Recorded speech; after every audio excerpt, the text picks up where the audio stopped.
ओम नमः शिवाय। मित्रों, मैं आचार्य तेजपाल अपने परम उच्चकार साधन यूट्यूब चैनल में आप सभी मित्रों का हार्दिक स्वागत करता हूं। मित्रों, आज की चर्चा का विषय है कि ब्रह्म मुहूर्त में बिस्तर पर लेटे लेटे बोल दीजिए ये शब्द, आपकी हर इच्छा होगी पूरी। इसी के बारे में हम आपको इस वीडियो में बताऊंगा। और तो मित्रों, पहले आप ये जान लीजिए कि जो रात्रि है वो रात्रि हमारी 4 कालों में बटी हुई होती है, 4 पहरों में बटी होती है। पहला पैर 6 से दिन के 6 बजे से 9 बजे तक का रुद्र काल होता है और दूसरा 9 से 12 बजे तक का राक्षस काल माना जाता है। मित्रों, तीसरा काल जो है 12 बजे से 3 बजे तक का, उसे गंधर्व काल कहते हैं। और अंतिम पहर नहीं, चौथा पहर जो होता है 3 बजे से 6 बजे तक का, जिसे मनोहर काल के नाम से जाना जाता है। और इसी मनोहर काल को मित्रों हम आप सभी और हमारे ऋषियों मनीषियों ने ब्रह्म मुहूर्त ही कहा है।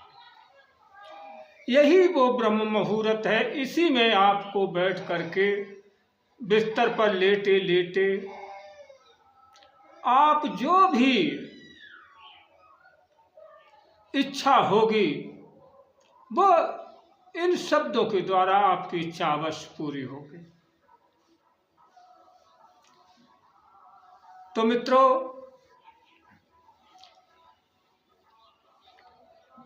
जिसमें जो भी हमारे विचार, शब्द, संकल्प हम बोलते हैं, ब्रह्म मुहूर्त के अंदर कुछ ऐसा समय होता है जिसमें हम शब्द, विचार, संकल्प जो भी बोलेंगे वो अवश्य पूर्ण होता है। जो भी हम बात किसी को आशीर्वाद देंगे या कुछ भी करें वो हमेशा सत्य होता है।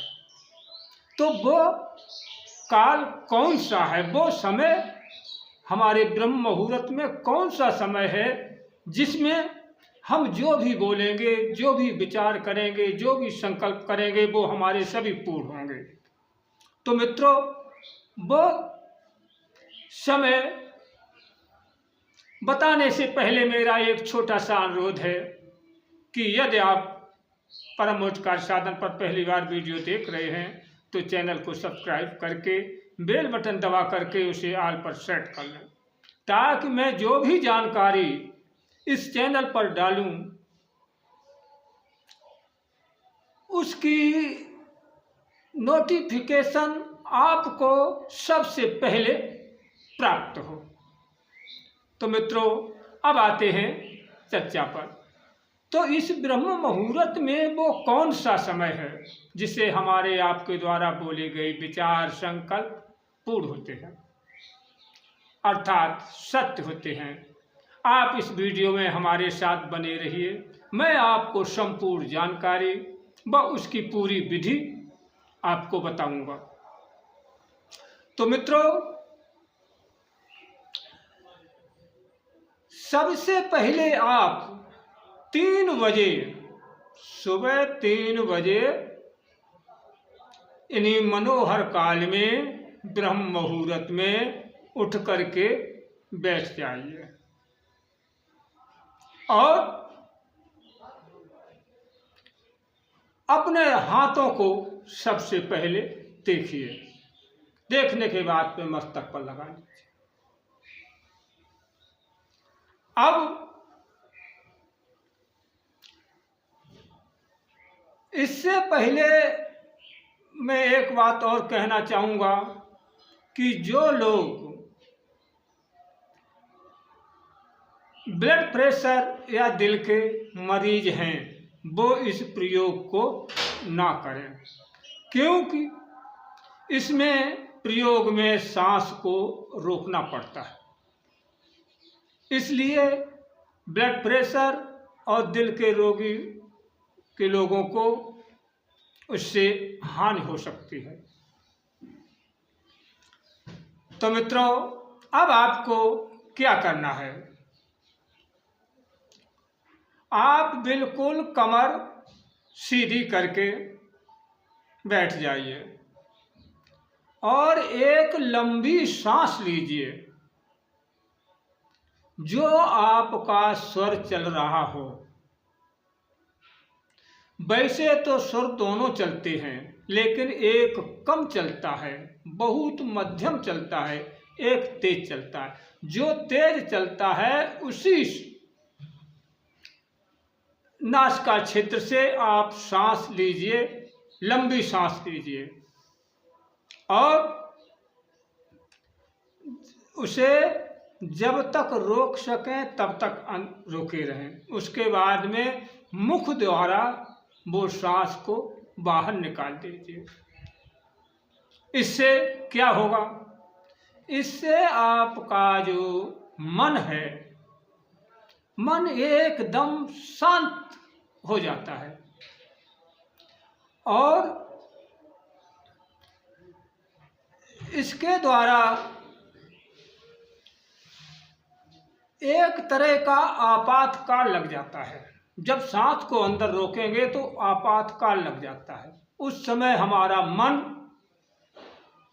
हमारा चेतन मन बिल्कुल शून्य अवस्था में हो जाता है। जब शून्य अवस्था में हो जाएगा तो फिर जो भी विचार, जो भी शब्द, जो भी हम बोलेंगे वो एकदम हमारा ये चेतन मन उसे ग्रहण कर लेगा और ग्रहण करके फिर ये क्या करेगा, फिर ये हमारे अवचेतन मन को ट्रांसफर कर देगा। जब अवचेतन मन में ट्रांसफर हो जाएगा, फिर हमारे जो भी विचार संकल्प थे वो सभी पूर्ण होंगे। मित्रों, अवचेतन मन को तो आप जानते ही होंगे, अंग्रेजी में इसे सबकॉन्शियस माइंड भी कहते हैं और इसी को आज्ञा चक्र भी कहते हैं। जब हमारी कोई भी इच्छा, हमारी कामना जब आज्ञा चक्र में पहुंच जाती है तो फिर पूर्ण होने में देर नहीं लगती है। तो मित्रों, अब आप करेंगे कैसे, तो उसके लिए आपकी कमर सीधी करके बैठिए और सांस को खींचिए। सांस को खींचिए और खींचने के बाद में जब सांस को अंदर रोकेंगे, उसी समय में आप अपनी जो भी इच्छा हो, जो भी मनोकामना हो, वो आप दोहरा दीजिए, जितने बार दोहरा सकें। फिर उस सांस को मुख द्वारा निकाल दीजिए, नाक से नहीं, मुख द्वारा निकाल दीजिए। समझ लीजिए कि इसी से आपकी हर इच्छा पूरी होगी, क्योंकि जो हमारा चेतन मन है, चेतन मन ने हमारी हर विचार संकल्प को ग्रहण कर लिया है, वो अवचेतन मन में ट्रांसफर कर देगा, सबकॉन्शियस माइंड में ट्रांसफर कर देगा। और जब वहाँ ट्रांसफर हो जाएगा तो आज्ञा चक्र में केवल हमारी इच्छा को पहुँचने की ही देर है, पूर्ण होने की देर नहीं। कि पहुँच गई तो समझ लीजिए कि पूर्ण हो गई। और इसी के साथ हम अपनी वाणी को विराम देने से पहले